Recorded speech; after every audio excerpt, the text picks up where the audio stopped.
자, 문제 해설 들어가기로 하겠습니다. 자, 2번 문제도 서술형 문제인데요. 자, 집합 A가 있어요. A 집합의 원소는 1, 2, 3, 4, 5, 6. 집합 B의 원소는 2, 3, 4. A에서 B로의 함수가 있을 때 A에서 B로의 함수 중 공역과 치역이 같은 함수의 개수를 구하고 그 과정을 서술하시오 하는 문제가 되겠습니다.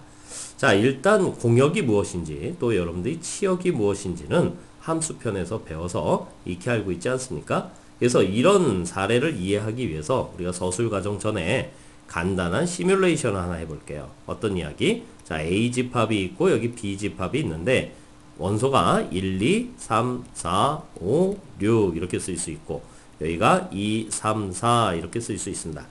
자, 여러분들이 극히 상식적인 거지만은 선생님이 한번 물어볼게요. 정의역은 뭐니? 자, 화살표 좀 쓰고 갈까? A에서 B로의 함수. 자, 정의역은 1, 2, 3, 4, 5, 6.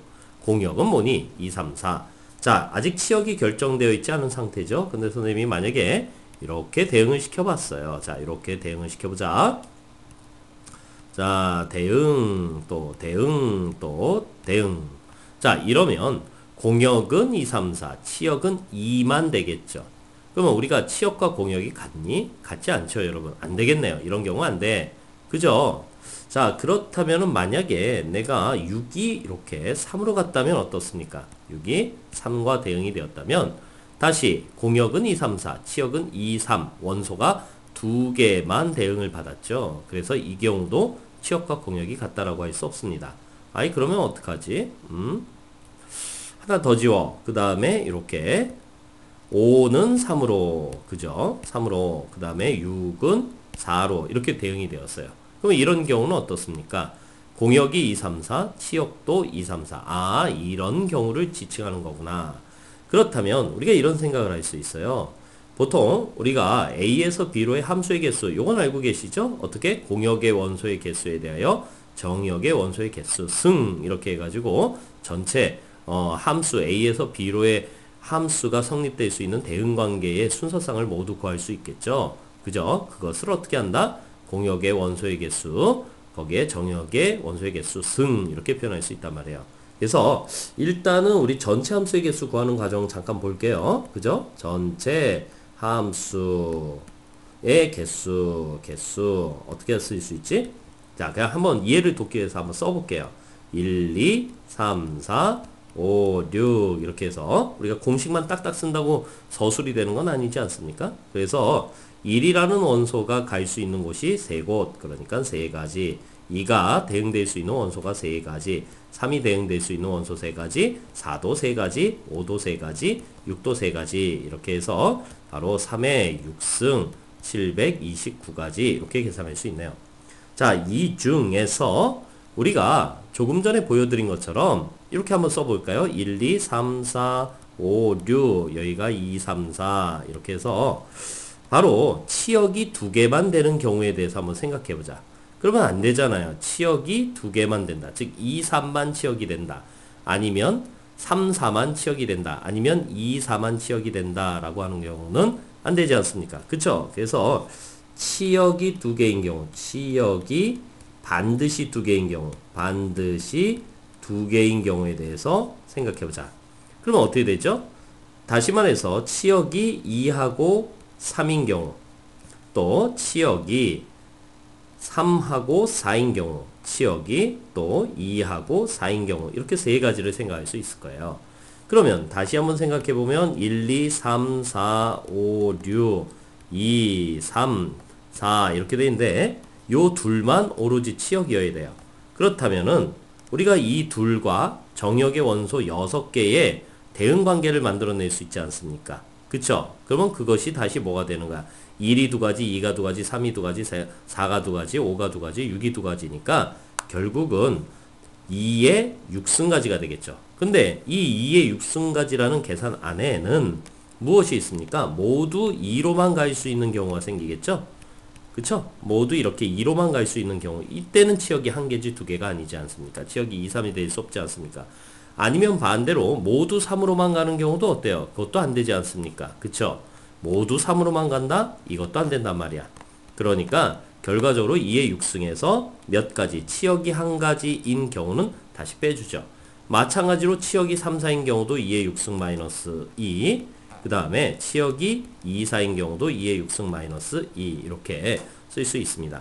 그러면 이것이 얼마입니까? 64 빼기 2니까 62, 62, 62 이렇게 쓸 수 있죠. 그래서 186까지 이렇게 나올 거예요. 그래서 186까지. 자, 이번엔 치역이 반드시 한 개. 치역이 반드시 한 개는 특별히 이야기할 필요가 없죠. 그쵸? 반드시 한 개. 치역이 반드시 한 개는 2만 되거나 3만 되거나 4만 되는 것이니까 정역의 모든 원소가 2로만 가거나 얘처럼 3으로만 가거나 4로만 가는 경우가 있지 않습니까? 그래서 몇 가지? 3가지 이렇게 될 거예요. 그러면 전체 함수의 개수에서 치역이 반드시 2개, 치역이 반드시 1개인 경우를 빼버리면 결국 치역과 공역이 같은 경우의 수가 남지 않겠습니까? 따라서 결론 729에서 바로 186 빼기 3 따라서 540까지 이렇게 이야기할 수 있네요. 됐습니까? 일단 이 문제는요. 과거에는 7차 개정교육과정 이전에는 중복순열이라고 하는 것을 배웠어요. 중복순열. 사실은 뭐 어차피 우리 대학 가서 배울 거 아닙니까? 그리고 정석이나 또 시중에 있는 참고서의 일부에는 아직도 그 흔적이 남아있기 때문에 사실은 이런 얘기예요. 공역의 원소의 개수 3가지 파이는 곱한다는 뜻이에요. 물론 그리스 문자고 우리가 스몰 파이는 원주율을 뜻하는 것이죠. 원주율. 얘를 pi라고 읽어요. 파이. 여러분들이 알다시피 3.14 등등등 뭐 이런 얘기야. 그 다음에 얘는 라지 파이입니다. 라지 파이. 이건 이제 곱한다라는 뜻이에요. 그래서 3파이 6 이렇게 쓰죠. 그래서 3의 6승 이렇게 씁니다. 서로 다른 3개의 원소에서 중복을 허락하여 6개를 뽑는 경우의 수 이런 뜻이었어요. 근데 7차 개정교육과정 이후에는 여러분들이 이 중복순열이라는 파트를 배우지 않기 때문에 순수하게 곱의 법칙이나 아니면 분할 분배의 법칙을 가지고 계산법을 가지고 이 중복순열의 대표적인 문제입니다. 치역과 공역이 같은 함수를 갖다 우리가 바로 전사함수라고 합니다. 전사함수. 대학에서는 전사함수라고 해요. 모두가 대응을 받았다. 공역에 있는 모든 원소가 대응을 받아서 모두 치역이 되었다. 이런 뜻이에요. 그래서 대표적인 유형인데 사실 7차 개정교육과정에서 중복순열을 가르치지 않는데 이걸 굳이 이렇게 곱의 법칙이나 아니면 분배의 법칙을 이용해 가지고 출제했다라는 점에서는 선생님은 조금 약간 거부감이 있습니다. 그렇지만 이 문제 자체가 중요하기 때문에 뭐 곱의 법칙을 훈련한다는 관점에서는 뭐 좋은 훈련을 하시지 않았나. 그 다음에 치역과 공역을 구별한다는 점에서도 좋은 훈련이 되지 않았나 이렇게 싶습니다.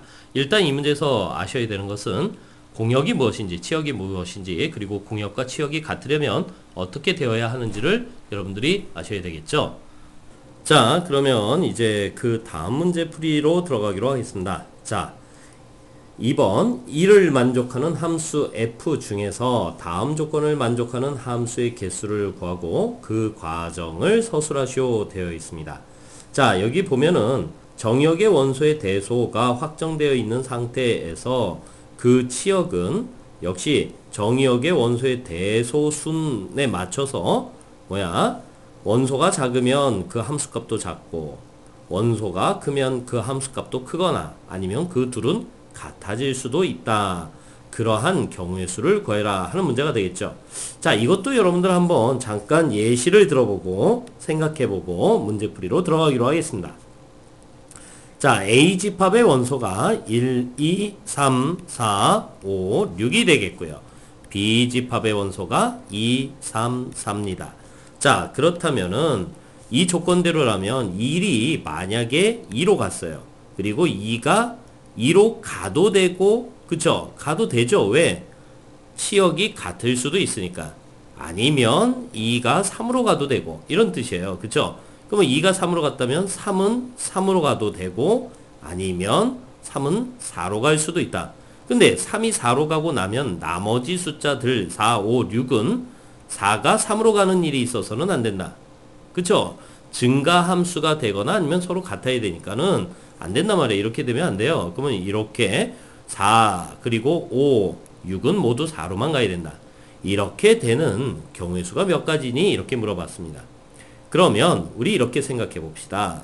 우리가 1이라고 하는 즉 2로 대응되는 정역의 원소의 집합, 3으로 대응되는 정역의 원소의 집합, 그리고 4에 대응되는 정역의 원소의 집합. 다시 말해서 정역의 원소의 집합은 3개의 그룹으로 나눠진다. 이렇게 판단할 수 있습니다. 자, 첫 번째 그룹은 2로 갔고, 두 번째 그룹은 3으로 갔고, 세 번째 그룹은 4로 갔다. 아하, 그렇다면 우리가 이런 생각을 할 수 있지 않습니까?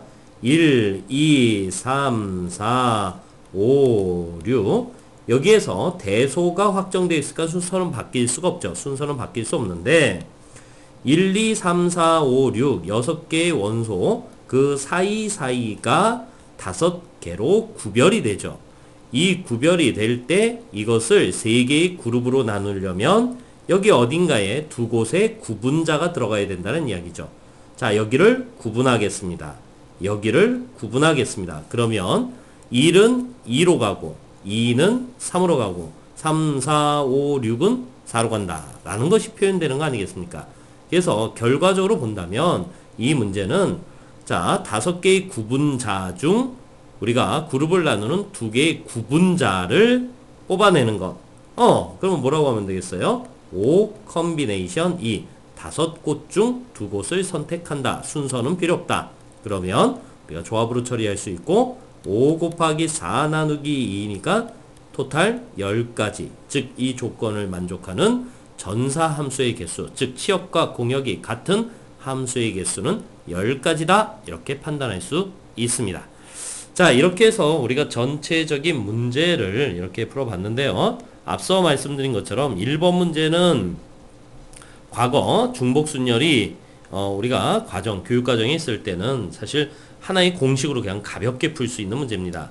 그런데 그렇지 못한 관계로 우리가 이렇게 곱의 법칙을 이용해서 풀었어요. 사실은 좀 더 시간이 허락하면은 우리가 이것을 조나누기로 풀 수도 있는데 사실 조나누기도 교육과정에서 연습문제 파트에 잠깐 나와 있지 정규 전체 과정 속에 있는 건 아니죠. 그러면 곱의 법칙을 쓰던 조나누기를 쓰던 우리가 정답을 찾아낼 수 있고요.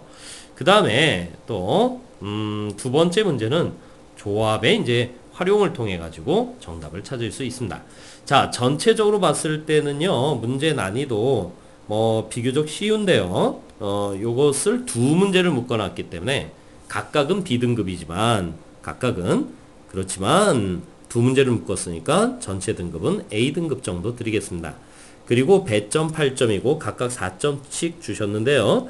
1번 문제가 사실은 조나누기로 풀던 아니면 이렇게 중복순열 곱의 법칙으로 풀던 사실 교과과정을 다소 살짝 이제 벗어나는 느낌이 있습니다. 물론 다 배워야 되는 거고 수능에도 도움이 되는 훈련 과정이니까 학교에서 아마 또 출제하셨겠죠. 그래서 일단은 이런 훈련은 수능을 위해서거나 아니면은 학교 수업 시간에 연습을 해야지 이렇게 시험에 낸다라는 것은 조금 선생님 개인적으로는 조금 불편하게 생각합니다. 그래서 8점 정도 드리겠습니다. 그리고 뭐 배점도 각각 4점씩 괜찮고요. 사실은 뭐 필요한 내용입니다. 필요한 내용이긴 하지만 시험에서까지 이렇게 이런 부분들을 꼭 질문할 필요가 있을까? 교과 과정에 맞으면서도 좋은 문제가 참 많은데, 그쵸? 자, 이렇게 해서 문제 해설 우리가 전체 22문항 해설을 총 정리하고 마치도록 하겠습니다.